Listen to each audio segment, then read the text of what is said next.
Hello बच्चों, welcome to अकेड Excel. आज हम स्टार्ट करने जा रहे हैं आयनिक इक्विलिब्रियम का लास्ट लेक्चर। ठीक है, लेक्चर नंबर 6। और पिछले लेक्चर की अगर हम बात करें तो पिछले लेक्चर में हमने बफर सॉल्यूशन डिस्कस किया था।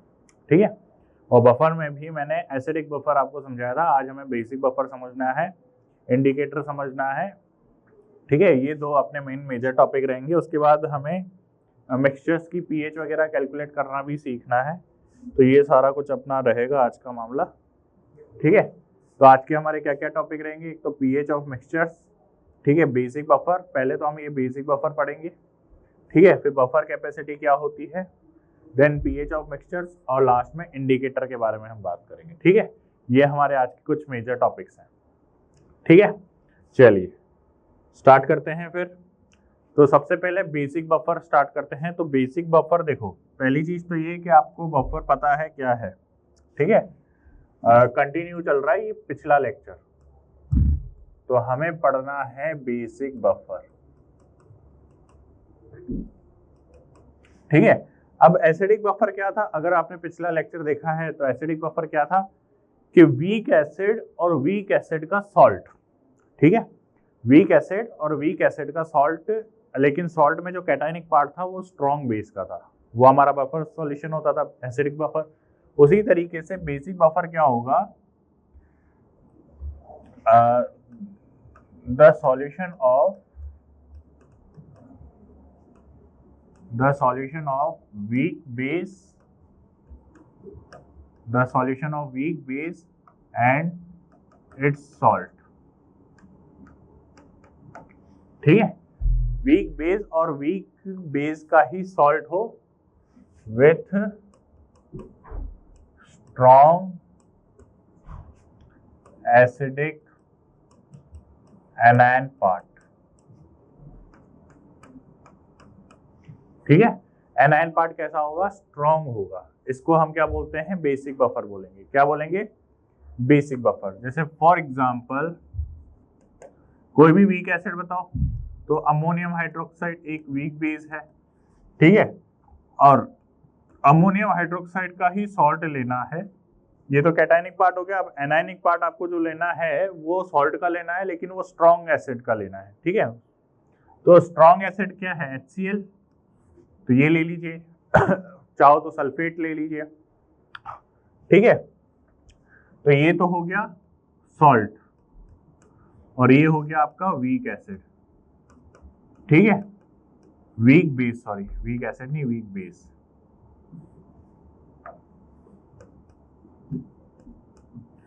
ठीक है, ये हो गया वीक बेस। तो इसका जो एक्वस सॉल्यूशन है वो आपका बेसिक बफर का काम करेगा। अब ये बेसिक बफर का काम कैसे करेगा, तो ध्यान से देखो, ध्यान से देखो, इसके एक्सप्लेनेशन को ध्यान से समझो कि जब आप अमोनियम हाइड्रोक्साइड लोगे, तो अमोनियम हाइड्रोक्साइड तो वीक बेस है, तो ये कुछ इस तरीके से हाइड्रोलाइज होगा, अमोनियम प्लस OH माइनस। ठीक है, और जो अमोनियम क्लोराइड है ये तो कंप्लीटली आयनाइज हो जाएगा, अमोनियम आयन NCl माइनस। ठीक है, तो सॉल्यूशन के अंदर ये दो चीजें प्रेजेंट है। ठीक है, तो देखो सॉल्यूशन के अंदर क्या क्या प्रेजेंट है। ये हमारा बीकर है। ठीक है, इसके अंदर क्या प्रेजेंट है, एक तो अमोनियम हाइड्रोक्साइड प्रेजेंट है। ठीक है, इसके अंदर अमोनियम आयन प्रेजेंट है। ठीक है, इसके अंदर ये तो सॉल्ट है, तो पानी के अंदर आयन फॉर्म में हो गई सी, और दूसरा Cl माइनस प्रेजेंट है। ठीक है, अब जब आप इसमें H प्लस डालते हो, जब आप इसमें H प्लस डालोगे तो क्या होगा, जब आप इसमें H प्लस डालोगे तो ये जो OH माइनस है इसके साथ रिएक्ट करके ये क्या बनाएगा, H2O बनाएगा। ठीक है, और जब H2O बनेगा तो pH में कोई चेंज नहीं आएगा।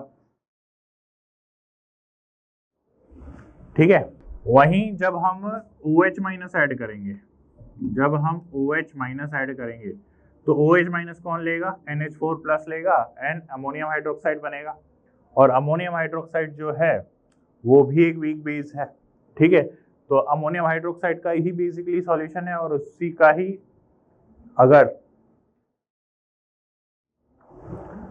बेस बन रहा है, ठीक है, तो पीएच में कोई चेंज नहीं आएगा, तो ये सारी रिएक्शन हो रही है। तो एक्चुअली क्या रिएक्शन हो रही है, तो उसको हम एक एक करके लिख लेते हैं। तो case first, addition of strong acid, ठीक है, यानी कि H+।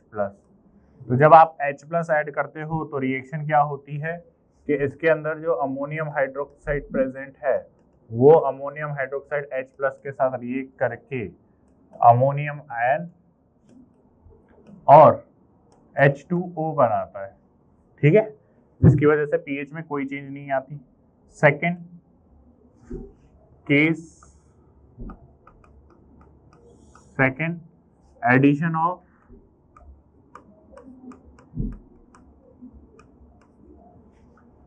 स्ट्रॉन्ग बेस यानी कि OH-, ठीक है। तो जब हम OH- ऐड करते हैं तो यानी कि सॉल्यूशन के अंदर जो प्रेजेंट अमोनियम आयन है NH4+ OH-, ये मिलके क्या बनाएगा, अमोनियम हाइड्रोक्साइड। क्या बनाएगा, अमोनियम हाइड्रोक्साइड। और ये भी क्या है, एक वीक बेस है, ठीक है, क्या है, वीक बेस। और इस वीक बेस की वजह से पीएच चेंज नहीं होगी। और यहाँ पर क्या बन रहा है, H2O बन रहा है, और इस H2O बनने की वजह से भी पीएच में कोई चेंज नहीं होगा। बात समझ में आ रही है। तो ये एक कहानी चल रही होती है जब आप buffer solution, basic buffer solution के अंदर जब H+ ऐड करते हो, तो ये हो गई कहानी। अब एक चीज बताओ, अब हमें कैलकुलेट करना है पीएच। तो पीएच कैलकुलेट करने के लिए या तो आपको H+ आयंस चाहिए या OH- आयंस चाहिए।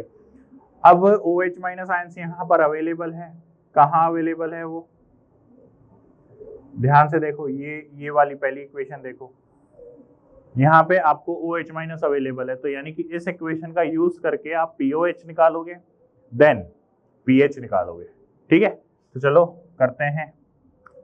तो नेक्स्ट है कैलकुलेशन ऑफ पीएच।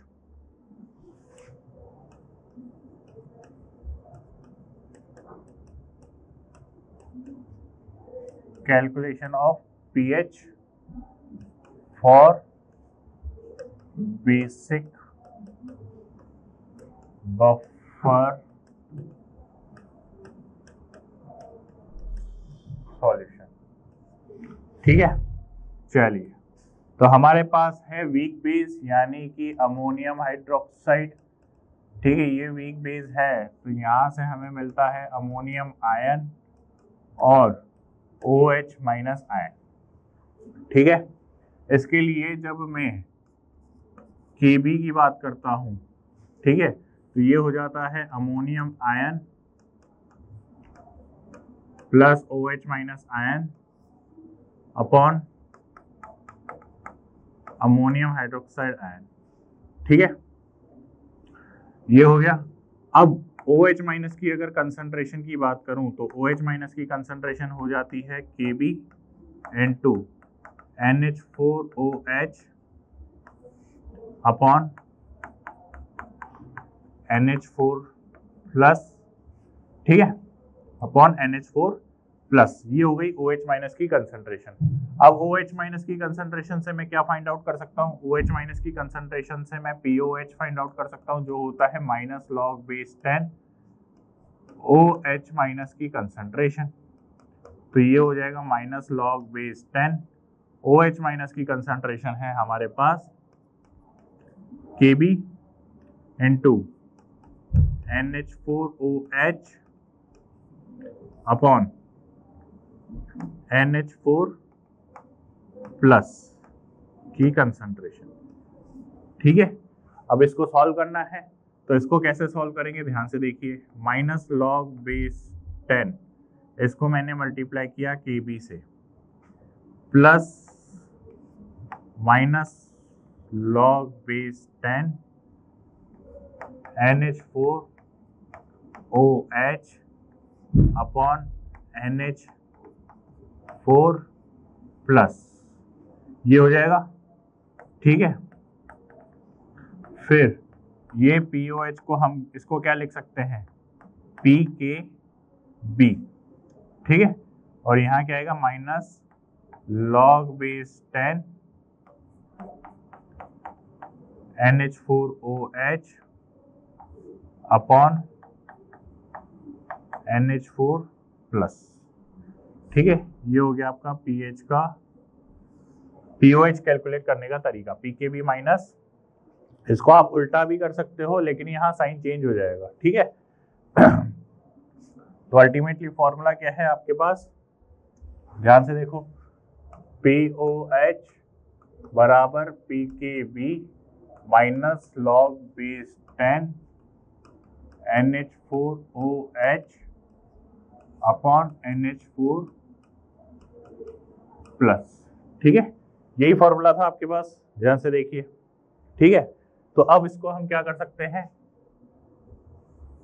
एक तो ये फॉर्मूला डायरेक्ट आप ध्यान रख लो, या इसको रिवर्स करके आप ऐसे भी लिख सकते हो कि POH बराबर है PKB माइनस log बेस 10, इसको प्लस करना है तो यहाँ पर आ जाएगा NH4 प्लस अपॉन NH4OH, ठीक है। तो यानी कि POH बराबर आ जाएगा PKB plus log base 10 salt की कंसंट्रेशन अपॉन बेस की कंसंट्रेशन, ठीक है। ये आ गया आपका POH, बात समझ में आ रही है, ठीक है। ये हो गया POH कैलकुलेट करने का तरीका। अब अगर आपको pH निकालनी है, अगर आपको pH निकालनी है तो वो होगा 14 माइनस POH, ठीक है। तो 14 minus PKB plus log base 10 salt की कंसंट्रेशन अपॉन बेस की कंसंट्रेशन, ठीक है। तो इसकी हेल्प से आप क्या निकाल सकते हो, pH निकाल सकते हो। तो ये हो गया आपका बेसिक बफर सॉल्यूशन, ठीक है। बात समझ में आ रही है। अब नेक्स्ट देखिए, नेक्स्ट जो टॉपिक है वो है हमारा बफर कैपेसिटी।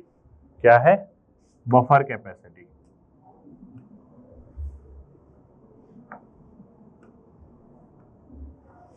बफर कैपेसिटी क्या होती है,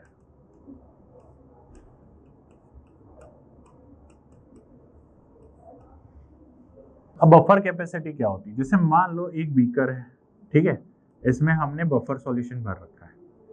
क्या भर रखा है, बफर सॉल्यूशन।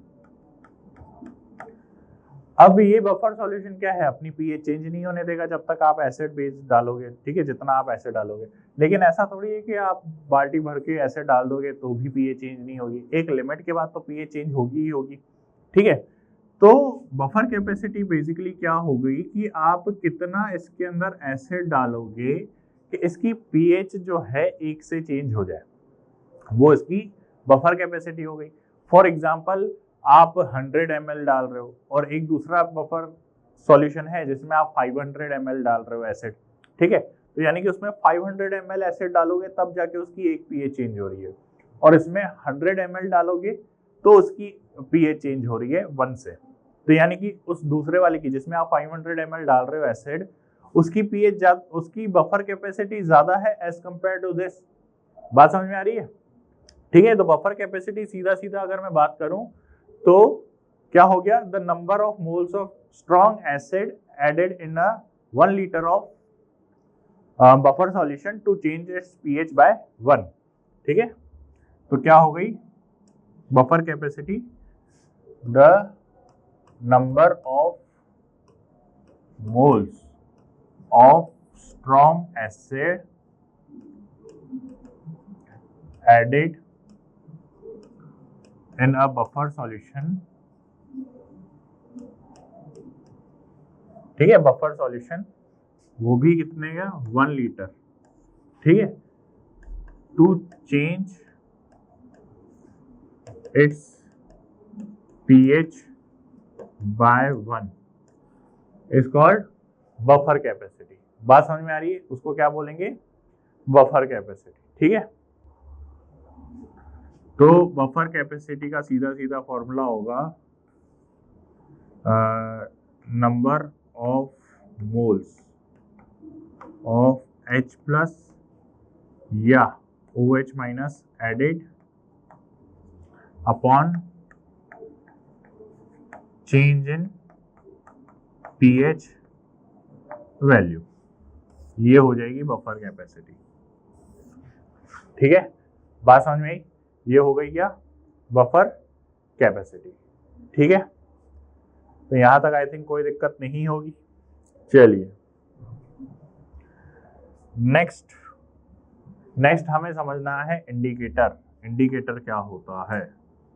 ठीक है, ये भी बहुत इंपॉर्टेंट टॉपिक है, तो ध्यान से देखिए इंडिकेटर क्या होता है। देखो, अब इंडिकेटर जो है वो जनरली कुछ वीक ऑर्गेनिक एसिड्स या वीक ऑर्गेनिक बेस होते हैं, पहली चीज तो। ठीक है, अब इंडिकेटर्स देखो, समझो क्या चीज होती है। इंडिकेटर जो है वो इंडिकेट करता है। अब क्या इंडिकेट करता है? तो इंडिकेटर जो है वो जनरली हम यूज करते हैं टाइट्रेशन प्रोसेस में। कहाँ यूज करते हैं? टाइट्रेशन प्रोसेस में। तो समझो,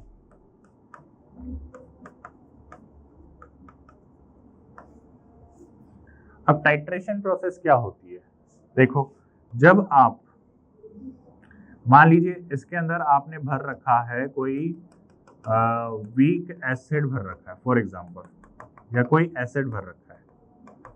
ठीक है, एसिड भर रखा है। अब आपको नहीं पता कि इस एसिड में कितने मोल्स हैं, इसकी मोलरिटी क्या है, कुछ नहीं पता। ठीक है, अब आपने क्या किया? एक ब्यूरेट लिया, एक क्या लिया? ब्यूरेट लिया। ठीक है, ये इसका ये है, ये लगा हुआ है, और इसमें भर रखा है आपने बेस। ठीक है, और इसके आपको मोलरिटी वगैरह सब पता है। इसकी मोलरिटी भी आपको पता है, इसकी वॉल्यूम भी आपको पता है। इसकी मोलरिटी और वॉल्यूम दोनों आपको पता है, लेकिन इसकी मोलरिटी आपको पता नहीं है। आपको इसकी वॉल्यूम पता है, भाई वॉल्यूम तो मेजर कर लोगे ना यार। ठीक है, तो इसकी वॉल्यूम आपको पता है। अब क्या करोगे? इसके अंदर जो बेस प्रेजेंट है, इसके अंदर जो बेस प्रेजेंट है, ठीक है, वो टिप टिप करके इसमें ऐड करना स्टार्ट करोगे। ठीक है, अब ये एसिड और ये बेस आपस में रिएक्ट करने लगेंगे और न्यूट्रलाइजेशन रिएक्शन होने लगेगी। लेकिन आपको पता कैसे चलेगा कि कंप्लीट न्यूट्रलाइजेशन प्रोसेस हो चुकी है? तो वहां काम आता है इंडिकेटर। वहां काम आता है इंडिकेटर। इंडिकेटर क्या काम करता है? देखो, आप इसकी डालते हो 1-2 ड्रॉप, 1 to 2 ड्रॉप इसकी ऐड करते हो इस सॉल्यूशन के अंदर। ठीक है, अब इसके अंदर जैसे मान लीजिए इंडिकेटर भी 2 टाइप के होते हैं। लेट सपोज हम यहाँ पे एक एग्जांपल ले लेते हैं एसिडिक इंडिकेटर का। किसका एग्जांपल ले लेते हैं? एसिडिक इंडिकेटर का। ठीक है, लेट सपोज ये कोई एसिडिक इंडिकेटर है, ये एसिडिक इंडिकेटर है। अब होता क्या है कि ये जो इंडिकेटर है स्टार्टिंग में तो होता है कलरलेस, स्टार्टिंग में तो होता है कलरलेस। अब जैसे ये एसिडिक सॉल्यूशन लिया आपने, इस एसिडिक सॉल्यूशन के अंदर आपने 1-2 ड्रॉप इंडिकेटर की डाल रखी है। ठीक है, अब आपने ब्यूरेट के अंदर बेस ले रखा है और बेस इसमें टिप टिप टिप टिप करके डालने लग रहे हो। तो बेस से पहले कौन रिएक्ट कर रहा है? एसिड रिएक्ट कर रहा है। तो पहले एसिड और बेस रिएक्ट करे जा रहे हैं, एसिड और बेस रिएक्ट करे जा रहे हैं, एसिड और बेस रिएक्ट करे जा रहे हैं, और न्यूट्रलाइजेशन रिएक्शन हुए जा रही है, हुए जा रही है, हुए जा रही है। लेकिन एक टाइम पीरियड ऐसा आएगा कि जब ये बेस जो है इस एसिड से कंप्लीटली रिएक्ट कर लेगा। अब सॉल्यूशन के अंदर क्या बचा हुआ है? वो 1-2 ड्रॉप इंडिकेटर बचा हुआ है। ठीक है, अब हमने एसिडिक इंडिकेटर ले रखा है तो बेस से रिएक्ट करेगा। अब वो बेस से जब रिएक्ट करेगा तो ये एसिडिक इंडिकेटर आयनाइज हो जाएगा। ठीक है, क्योंकि बेस से जो OH माइनस आ रहा होगा वो H प्लस कंज्यूम करके वाटर बना लेगा। तो यहाँ पर इंडिकेटर क्या हुआ? आयनाइज हो गया। और जब ये इंडिकेटर आयनाइज होता है तो ये कलरफुल हो जाता है। क्या हो जाता है? कलरफुल हो जाता है। हो सकता है पिंक कलर हो, ऑरेंज कलर हो, रेड कलर हो। कलर की बात बाद में करेंगे, लेकिन पहले ये कलरलेस था, अब ये कैसा सॉल्यूशन हो गया, कलरफुल हो गया। तो होता यही है कि जब एसिड और बेस की रिएक्शन खत्म हो जाती है तो बेस इंडिकेटर से रिएक्ट करता है, इंडिकेटर से रिएक्ट करते he suddenly solution colour show करता है, ठीक है। कलरलेस से सडनली पिंक कलर हो जाएगा, कलरलेस से सडनली ऑरेंज कलर हो जाएगा, जो भी आपने इंडिकेटर यूज किया है उस इंडिकेटर के अकॉर्डिंग वो कलर शो करने लगता है। एंड आपको पता चल जाता है कि यार एसिड कंप्लीटली रिएक्ट कर चुका है, ठीक है, या बीकर के अंदर जो भी कंपोनेंट आपने ले रखा है वो कंप्लीटली रिएक्ट कर चुका है। इसी प्रोसेस को टाइट्रेशन बोला जाता है। क्या क्लियर है बात? ठीक है, तो ये होता है एसिडिक इंडिकेटर, इसका फंक्शन कुछ इस तरीके से होता है, ठीक है। तो अब बात कर लेते हैं हम टाइप्स ऑफ इंडिकेटर की, क्योंकि हमने इंडिकेटर क्या होता है वो तो मैं बता ही चुका हूं। तो इंडिकेटर होते हैं दो टाइप के, एक होता है आपका एसिडिक इंडिकेटर, ठीक है, एक होता है आपका बेसिक इंडिकेटर, ठीक है, एसिडिक इंडिकेटर और बेसिक इंडिकेटर। एसिडिक इंडिकेटर में आप एग्जांपल ले लीजिए फिनोल्फ्थलीन, ठीक है, फिनोल्फ्थलीन एक एग्जांपल हो गया एसिडिक इंडिकेटर का, और मिथाइल ऑरेंज जो है वो एग्जांपल हो गया आपका बेसिक इंडिकेटर का। अब फिनोल्फ्थलीन का एग्जांपल समझिए, जिससे फिनोल्फ्थलीन जो है वो पहले कलरलेस होता है। कैसा होता है? कलरलेस होता है। अब जैसे ही ये आयनाइज होता है ये H प्लस दे देता है एंड pH माइनस दे देता है, एंड ये pH माइनस जो है पहले ये कलरलेस था, अब ये किस में कन्वर्ट हो गया है, ये पिंक कलर में कन्वर्ट हो जाता है। यानी कि सॉल्यूशन जो है वो बाद में किस में कन्वर्ट हो जाता है, पिंक कलर में कन्वर्ट हो जाता है। बात समझ में आ रही है? पिंक कलर में कन्वर्ट हो जाता है। फिर मिथाइल ऑरेंज की बात करें तो मिथाइल ऑरेंज जो है वो एक बेसिक इंडिकेटर है, ठीक है, मिथाइल ऑरेंज जो है वो एक बेसिक इंडिकेटर है। तो जब हम इसको रिएक्ट करवाते हैं तो Me प्लस OH माइनस देता है, ठीक है। तो ये जो मिथाइल ऑरेंज है, ठीक है, ये इंडिकेटर स्टार्टिंग में तो होता है येलो कलर का। कौन से कलर का होता है? येलो कलर का, और बाद में ये कलर चेंज करके हो जाता है ऑरेंज रेड। कौन से कलर में चेंज होता है ये? Orange red. तो ये इंडिकेटर्स के काम है। बात समझ में आ रही है? ठीक है, तो एसिडिक इंडिकेटर और बेसिक इंडिकेटर का काम समझ में आया। अब इससे हम pH कैलकुलेट करना सीखेंगे। क्या कैलकुलेट करना सीखेंगे?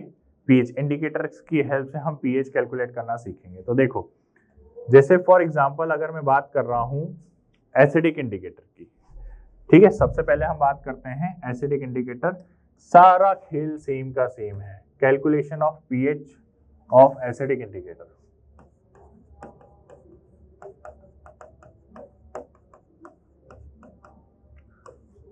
pH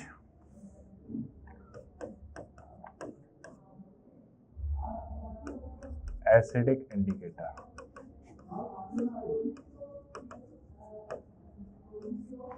ठीक है, एसिडिक इंडिकेटर। तो अभी हमने देखा कि एसिडिक इंडिकेटर क्या होता है। तो एसिडिक इंडिकेटर होता है अपने पास HIN, ये इंडिकेट करके कैसे में कन्वर्ट होता है H प्लस और IN माइनस, ठीक है।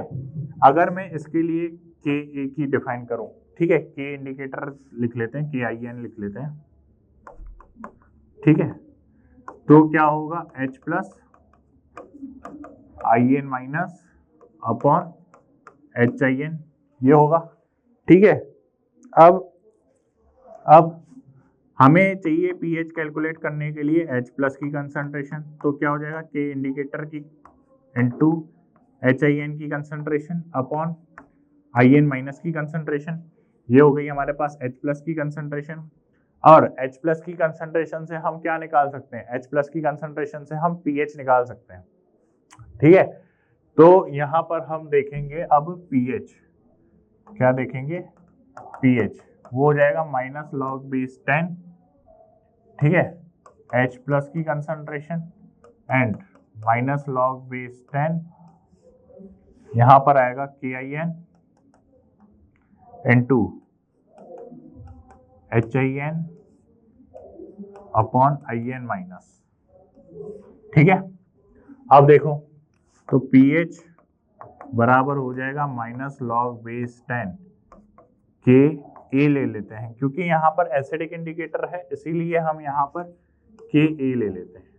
ठीक है, तो K A plus minus log base 10 HIN upon IN minus. ठीक है, तो ये देखो तो pH बराबर हो जाएगा pKa minus log base 10 HIN upon IN। ठीक है, ये हो जाएगी कहानी। ठीक है, तो ये हो गया एसिडिक इंडिकेटर कैलकुलेट करने का तरीका। चलिए, तो सिमिलर जो होगा, सिमिलरली डेरिवेशन किसके लिए होगा? बेसिक इंडिकेटर के लिए, तो वो भी देख ही लेते हैं। चलिए, नेक्स्ट है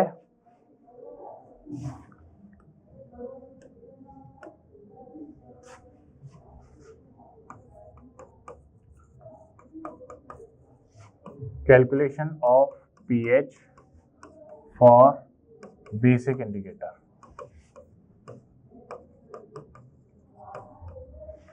ठीक है, तो अब देखते हैं कैलकुलेशन फॉर बेसिक इंडिकेटर। तो इसके लिए हम ले रहे हैं एक basic indicator.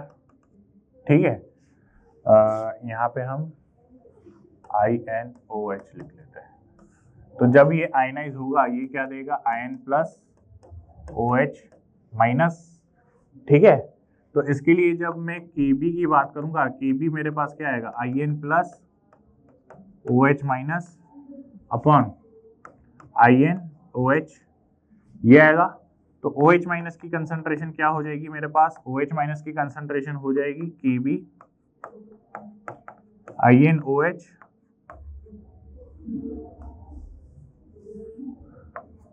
IN plus.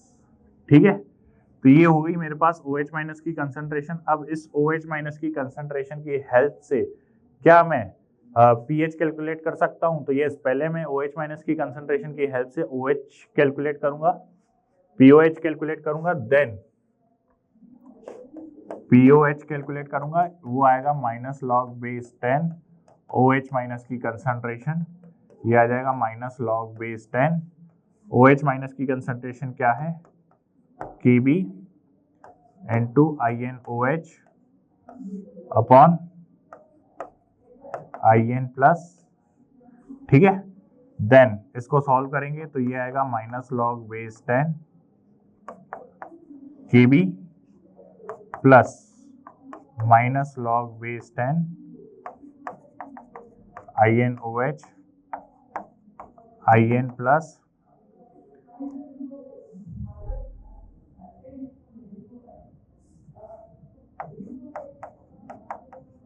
IN plus. ठीक है, तो यानी कि POH यहाँ पर हो जाएगा, ध्यान से देखिए, POH यहाँ पर हो जाएगा PKB। ठीक है, PKB minus log base 10 INOH upon indicator ion. ठीक है, ये ठीक है। तो यानी कि ध्यान से देखो इधर, इस इंडिकेटर और आयन इंडिकेटर आयन को अगर मैं यहाँ पे प्लस लिखना चाहूँ तो मैं क्या करूँगा? इसको जस्ट रिवर्स कर दूंगा। POH बराबर PKB। ठीक है, POH बराबर PKB plus log base 10 IN plus upon INOH। ठीक है, ये हो जाएगी। बात समझ में आ रही है? ठीक है, तो ये हो गया POH कैलकुलेट करने का तरीका। और अगर आपको pH निकालना है, pH निकालने के लिए आप क्या करोगे? 14 माइनस POH, यानी कि इसमें से 14 जो भी वैल्यू आएगी आपकी POH की उसको 14 में से माइनस कर दोगे तो क्या आंसर आएगा? pH की वैल्यू आ जाएगी। ठीक है, तो सेम फॉर्मूला है। अगर आपको बफर से कनेक्ट करना हो, बफर में क्या था, बफर भी सेम ही था, ठीक है। pH इक्वल्स टू, बफर के लिए क्या थी कहानी, pH equals to pKa plus log base 10 salt upon acid, ठीक है भाई। इसको भी अगर आप प्लस करना चाहते हो तो आप इसको यहाँ पर क्या लिखोगे, pH बराबर pKa plus log base 10 IN minus upon HIN, ठीक है। ये इस तरीके से लिख सकते हैं हम, बात समझ में आ रही है, ठीक है। तो सेम डिट्टो फॉर्मूला है बफर वाला ही, कोई अलग चीज नहीं है, सेम फॉर्मूला है बफर एक्शन वाला, ठीक है। अब देखो, अब इंडिकेटर की भी एक रेंज होती है, इंडिकेटर की भी एक रेंज होती है। रेंज होने का मतलब क्या है, इस चीज को समझो। इंडिकेटर की भी एक रेंज होती है, ठीक है। इंडिकेटर की रेंज का क्या मतलब है यहाँ पर, कि जैसे आप यहाँ पर ये जो अनआयनाइज्ड फॉर्म है और ये जो आयनाइज्ड फॉर्म है, इसकी कंसंट्रेशन का जो रेशियो है ये 1:10 ही होना चाहिए। या तो आयनाइज्ड 10 गुना होना चाहिए, ठीक है, या ये अनआयनाइज्ड 10 गुना होना चाहिए। इससे ज्यादा अगर आयनाइज्ड है, ठीक है, तो दिक्कत वाली बात है, इससे कम है तो भी दिक्कत वाली बात है। कम में दिक्कत वाली बात क्या है, देखो जितना ज्यादा आयनाइज होगा, देखो कलर उतना ज्यादा ही शो करेगा। कहने का मतलब क्या है, जैसे मैंने अभी यहाँ पे बताया कि पहले ये कलरलेस था, फिर ये पिंक कलर हो गया। तो मुझे एक बात बताओ, जितना आपने इंडिकेटर ले रखा है वो इंडिकेटर जितना ज्यादा आयनाइज होता जाएगा, pH माइनस की कंसंट्रेशन उतनी ही ज्यादा बनती जाएगी, और जितनी ज्यादा कंसंट्रेशन बढ़ती जाएगी उतना ही ज्यादा डेंस ये पिंक कलर शो करेगा, उतना ही डेंस क्या करेगा, ये पिंक कलर शो करेगा। बात समझ में आ रही है, तो इसको समझो। देखो pH रेंज, जैसे फॉर एग्जांपल यहाँ पे मैं ले रहा हूँ HI इंडिकेटर और यहाँ पे ले रहा हूँ मैं IN माइनस। तो लेट सपोज कि इसकी कंसंट्रेशन 1 है और इसकी कंसंट्रेशन 10 टाइम्स है, ठीक है। तो हमारे पास pH का फॉर्मूला क्या है, तो हमारे पास pH का फॉर्मूला है pKa plus log base 10 IN minus upon HIN की कंसंट्रेशन, ठीक है।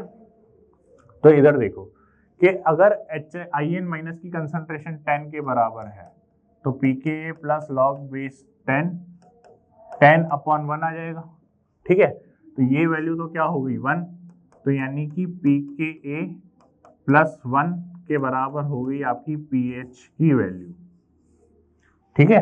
केस फर्स्ट, ठीक है, केस फर्स्ट। अब लेट सपोज कि केस सेकंड ले लो,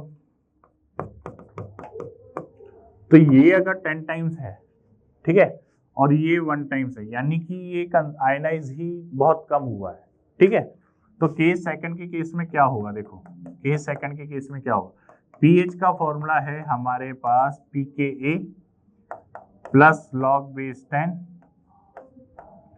IN माइनस अपॉन HIN। तो वैल्यूज पुट करो, pKa प्लस log base 10, यहाँ पर क्या है आयनाइज फॉर्म कितना है 1 और ये अपॉन 10। तो जब आप इसको सॉल्व करोगे तो ये आएगा pKa माइनस 1 pH के बराबर। तो यानी कि जो pH की रेंज है, pH की रेंज है वो कहां से कहां तक है, pKa प्लस 1 से लेकर pKa माइनस 1 तक, ठीक है। ये भी क्लियर है। अब नेक्स्ट बात करते हैं हम calculation of pH of mixtures.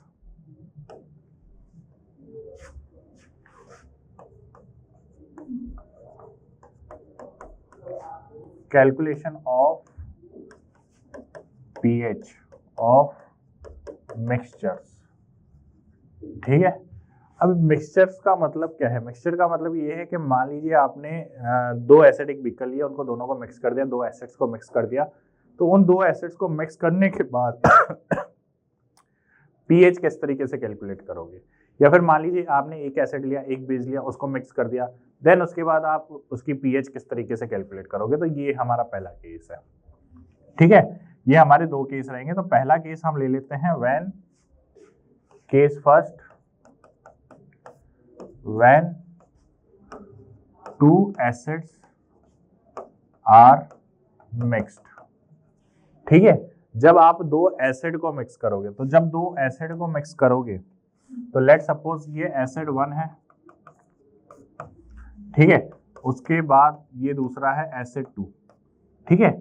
अब एसिड के जो H+ मोल्स होंगे, ठीक है, moles of H+ plus moles of H+ बराबर जो है ये फाइनल एसिडिक सॉल्यूशन होगा, ठीक है।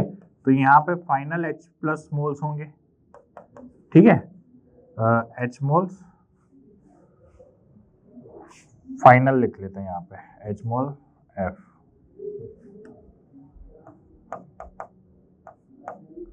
ठीक है, फाइनल H+ के मोल्स होंगे। अब मोल्स बेसिकली होता क्या है, आपको तो क्या दी होगी, आपको तो खाली कंसंट्रेशन दी होगी, मोलरिटी दे रखी होगी, ठीक है, आपको मोलरिटी दे रखी होगी और वॉल्यूम दे रखी होगी। तो एक बात बताओ, मोलरिटी इनटू वॉल्यूम जो है, ठीक है, ये क्या मोल्स ही होता है, ठीक है, ये क्या होता है, मोल्स ही होता है। लेकिन यहाँ पर हमें एन फैक्टर से भी मल्टीप्लाई करना होता है, एन फैक्टर, क्योंकि हो सकता है कोई एसिड 1 मोल H+ दे रहा हो, कोई एसिड 2 मोल, जैसे मान लीजिए अगर मैं फॉर एग्जांपल यहाँ पे HCl ले लूँ और यहाँ पे H2SO4 ले लूँ, तो ये H2SO4, एक H2SO4 का मॉलिक्यूल तो 2 H+ दे रहा है, वहीं HCl का जो एसिड है, HCl एसिड है, वो तो 1 मोल H+ दे रहा है, या एक HCl का मॉलिक्यूल 1 H+ दे रहा है। तो इसीलिए यहाँ पर हमें एन फैक्टर से भी मल्टीप्लाई करना पड़ता है, ठीक है। और एन फैक्टर से जब आप मल्टीप्लाई करोगे तो यहाँ पर एन की वैल्यू आएगी NV, ठीक है। तो यानी कि यहाँ पर आप करोगे N1 V1 plus N2 V2 बराबर होगा N3 और V1 प्लस V2, ठीक है, ये फाइनल वॉल्यूम। तो इसकी हेल्प से जब फाइनल सॉल्यूशन की नॉर्मेलिटी आ जाएगी, H+ की फाइनल नॉर्मेलिटी आ जाएगी, फिर इसकी हेल्प से आप pH कैलकुलेट कर सकते हो, क्योंकि pH बराबर हो जाएगा -log(10), और यहाँ पे H+ की कंसंट्रेशन किसके बराबर आ जाएगी, N3 के बराबर, एंड इसकी हेल्प से आप pH कैलकुलेट कर लोगे। बात समझ में आ रही है, ठीक है। तो ये pH मिक्सचर का कुछ इस तरीके से कैलकुलेट किया जाता है। वैसे ही सिमिलरली OH- का भी इसी तरीके से किया जाता है कि बेस और बेस है, तो बेस क्या दे रहा होगा आपको, OH- दे रहा होगा, OH- दे रहा होगा, ठीक है, उनकी नॉर्मेलिटी वॉल्यूम प्लस उसकी नॉर्मेलिटी इनटू वॉल्यूम करोगे तो फाइनल नॉर्मेलिटी आपको मिल जाएगी, वॉल्यूम दोनों का ऐड कर ही दोगे, ठीक है, इस तरीके से। जैसे फॉर एग्जांपल से समझो, जैसे मान लीजिए आप 2 एसिड मिक्स कर रहे हो, एक एसिड 1 की जो मोलरिटी है वो मान लीजिए 2 है और वॉल्यूम आप ले रहे हो 100 ml, ठीक है, और एसिड 2 है, उसकी मोलरिटी आप ले रहे हो 3 और उसकी वॉल्यूम है 200 ml। तो जो फाइनल सॉल्यूशन होगा, दोनों को मिक्स करने के बाद जो फाइनल सॉल्यूशन होगा उसकी pH कितनी होगी, तो आप जानते हो कि दोनों एसिड को मिक्स करेंगे, एसिड 1 प्लस एसिड 2 बराबर क्या आएगा, एसिड फाइनल, ठीक है। तो मान लीजिए इसकी मोलरिटी, अब देखो मान लेते हैं नॉर्मेलिटी भी 1 है, जैसे ये HCl ले लेते हैं, ये हम ले लेते हैं HNO3, ठीक है, तो यानी कि एन फैक्टर 1 ही है, तो 2 × 100 प्लस 3 × 200 बराबर इसकी फाइनल मोलरिटी या नॉर्मेलिटी, ठीक है, इनटू कितना आ जाएगा 300। तो जब आप इसको सॉल्व करोगे तो ये आएगा 200 प्लस 600, ठीक है, upon 300 equals to normality final, ठीक है। तो यानी कि ये आ जाएगा 6 7 8 800/3, ये 800/300, तो यानी कि ये एन फाइनल आ जाएगा आपका 8/3, ठीक है। अब pH कैलकुलेट करने के लिए आपको क्या करना पड़ेगा, pH कैलकुलेट करने के लिए -log(10) 8/3 को सॉल्व करना पड़ेगा, ठीक है, और ये आपको सॉल्व करना आता है, कैसे करोगे, pH बराबर -log(10) 8, ठीक है, एंड -log(10) 3, ठीक है। तो log 8 कितना हो जाएगा 2 का क्यूब, ठीक है 2 का क्यूब, तो यानी कि 3 इंटू 0.30 है ना, माइनस का एंड माइनस 0.47, ठीक है कितना आ जाएगा ये माइनस 0.90 प्लस 0.47, तो ये लगभग आ जाएगा आपका 43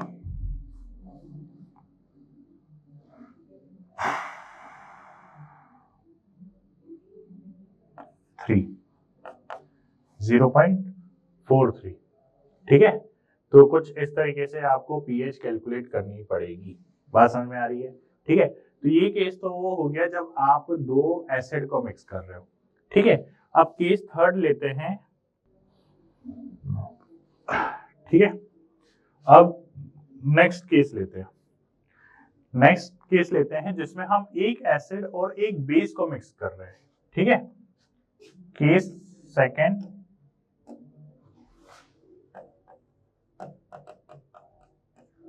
when one acid and base is mixed, ठीक है, when acid and base is mixed, ठीक है। अब जब एसिड और बेस को मिक्स करेंगे तो क्या कहानी होगी, तो आप जानते हो कि जब एसिड और बेस को मिक्स करोगे तो न्यूट्रलाइजेशन रिएक्शन होगी, ठीक है। एसिड से क्या आ रहा होगा, एसिड से H प्लस आ रहा होगा, बेस से क्या आ रहा होगा, बेस से OH माइनस आ रहा होगा, ठीक है। और ये दोनों मिलके क्या हो रहे होंगे, न्यूट्रलाइज हो रहे होंगे, ठीक है। लेकिन मान लीजिए कि जो एसिड है वो 10 मोल H प्लस दे रहा है और जो बेस है वो 5 मोल OH माइनस दे रहा है। लेट सपोज ये कितने दे रहा है, ये 10 मोल दे रहा है और ये 5 मोल दे रहा है, तो यानी कि न्यूट्रलाइज कितने मोल्स होंगे, केवल 5 मोल। ये 5 मोल OH माइनस 5 मोल H प्लस को न्यूट्रलाइज कर देगा, लेकिन सॉल्यूशन के अंदर अभी भी 5 मोल H प्लस बचे हुए हैं और उसी की वजह से पीएच हम निकालेंगे।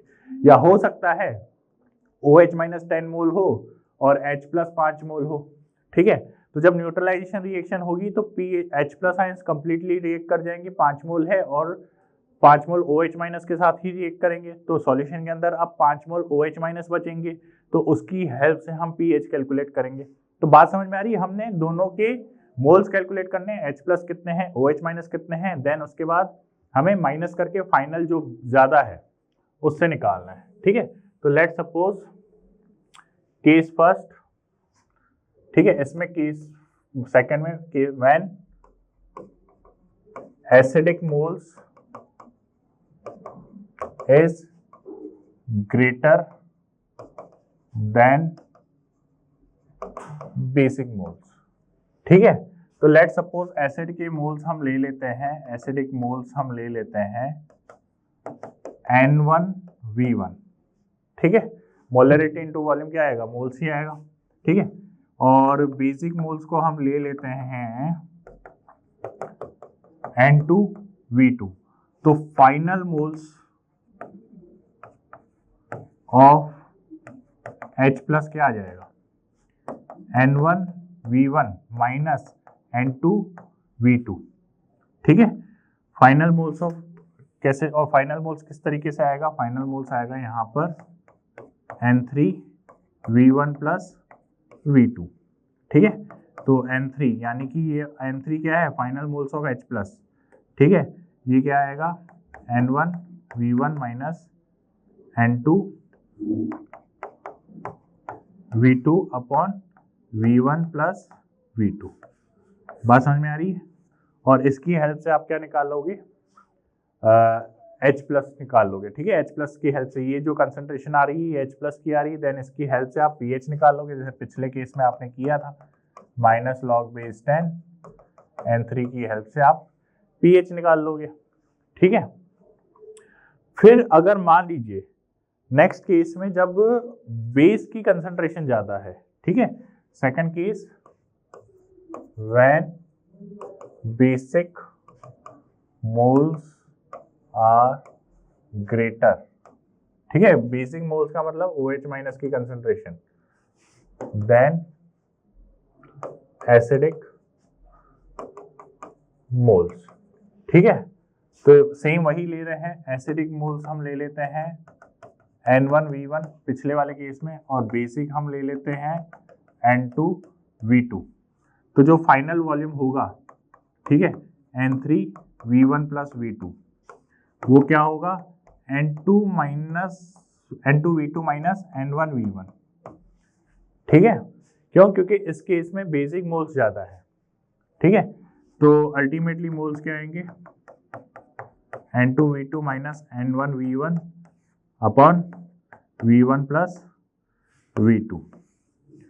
ये फाइनल मोल्स किसके आएंगे, OH माइनस के आएंगे। किसके आएंगे? ये OH माइनस के आएंगे। ठीक है, और OH माइनस की कंसंट्रेशन है, क्यों? क्योंकि बेसिक कंसंट्रेशन ज्यादा है, इसलिए OH माइनस की कंसंट्रेशन होगी। तो यहाँ से वैल्यू जो आएगी वो POH की आएगी। ठीक है, और इसको सॉल्व करते ही pH निकालने के लिए आपको 14 माइनस POH करना पड़ेगा। ठीक है, ये सिंपल सा टॉपिक था, कोई खास दिक्कत वाली बात नहीं है। आपको मोल कॉन्सेप्ट अगर तैयार है तो इसमें आपको कोई दिक्कत नहीं आएगी। असाइनमेंट में इनसे रिलेटेड भर भर के क्वेश्चंस हैं। ठीक है, वो आपको अवेलेबल है विथ वीडियो सॉल्यूशंस। ठीक है, वो वेबसाइट पे अवेलेबल है, आप जाइए देखिए। हर एक टॉपिक से रिलेटेड क्वेश्चन आपको मिलेगा विथ वीडियो सॉल्यूशन। ठीक है, तो ये कहानी क्लियर है। ठीक है, pH ऑफ मिक्सचर क्लियर है, इंडिकेटर क्लियर है, बफर सॉल्यूशन क्या होता है ये भी क्लियर है। ठीक है, बहुत इंपॉर्टेंट टॉपिक है ये फॉर नीट एग्जामिनेशन। ठीक है, और अगर आपको इन लेक्चर की PDF चाहिए, चैप्टर वाइज CRE चाहिए, लेक्चर वाइज असाइनमेंट चाहिए, माइनर टेस्ट, मेजर टेस्ट या प्रीवियस ईयर क्वेश्चंस के सॉल्यूशन चाहिए, तो ये सब अवेलेबल है हमारी वेबसाइट पे। आप जाइए, विजिट करिए और सब ले लीजिए। ठीक है, वीडियो अगर अच्छा लग रहा है तो चैनल को लाइक करिए, वीडियो को लाइक करिए, चैनल को सब्सक्राइब करिए, बेल आइकन जरूर प्रेस करिएगा ताकि आपको नेक्स्ट वीडियो की नोटिफिकेशन मिलती रहे। ठीक है, अब इस चैप्टर में अगर इंपॉर्टेंट फॉर्मूला की बात कर लें तो चैप्टर में इंपॉर्टेंट फॉर्मूला एक तो बफर सॉल्यूशन का था। ठीक है, बफर का जो फॉर्मूला था, ठीक है, pH बराबर pKa plus log base 10 salt upon acid. ठीक है, वहीं pKa हो जाएगा तो सॉल्ट अपॉन बेस हो जाएगा। ठीक है, अगर बेसिक बफर की बात करें, ये एसिडिक बफर का हो गया। फिर उसके बाद सेम इंडिकेटर का भी फॉर्मूला सेम ही चलता है। ठीक है, अगर इंडिकेटर में करना है तो pKa प्लस log बेस 10। अब सॉल्ट जो है वो आयनाइज्ड पार्ट होता है, तो यहाँ पर भी इंडिकेटर आयनाइज्ड आएगा। वीक एसिड था, अनआयनाइज्ड पार्ट होता है, तो यहाँ पे अनआयनाइज्ड आएगा। सेम इंडिकेटर और बेसिक बफर का जो बफर का फॉर्मूला है वो सेम होता है। ठीक है, उसके बाद आपको pH ऑफ मिक्सचर्स कैलकुलेट करना आना चाहिए। ठीक है, ये कुछ आपके आज के इंपॉर्टेंट टॉपिक्स थे जो आपको डिस्कस करने थे, मतलब हम डिस्कस कर चुके हैं। ठीक है, थैंक यू।